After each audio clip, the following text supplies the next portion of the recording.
আসসালামু আলাইকুম। প্রিয় দর্শক বন্ধুরা, দেখতে পাচ্ছেন আমাদের হাতে একটি রাইস কুকার। রাইস কুকারটি পাওয়ার দেওয়া হলো। দেখতে পাচ্ছেন ওয়ার্ম লেখাটি জ্বলছে, কিন্তু কুক লেখাটি জ্বলছে না। এই রাইস কুকারটি যখন কুক লেখা জ্বলবে তখন হচ্ছে আপনার রাইস কুকারটি গরম হবে। তো চলুন এটা খুলে নেওয়া যাক, দেখা যাক এটাতে কী প্রবলেম।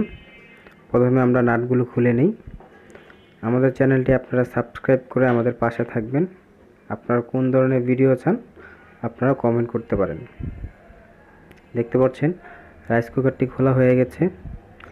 এখানে দেখতে পাচ্ছেন একটি কালো সুইচ, এটা হচ্ছে NO/NC switch, normally open normally close.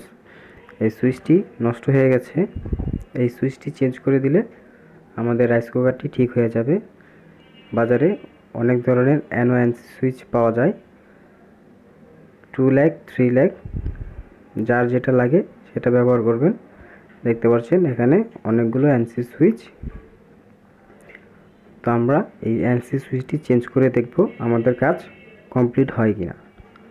দেখতে পাচ্ছেন আমাদের সুইচটি কমপ্লিট। এখন হচ্ছে পাওয়ার দেওয়া হলো, ওয়ার্ম বাতিটি জ্বলছে। সুইচটি অন করার সাথে সাথে কুক বাতিটি জ্বলছে, তার মানে আমাদের কাজটি কমপ্লিট হয়েছে। ধন্যবাদ আমাদের সাথে থাকার জন্য।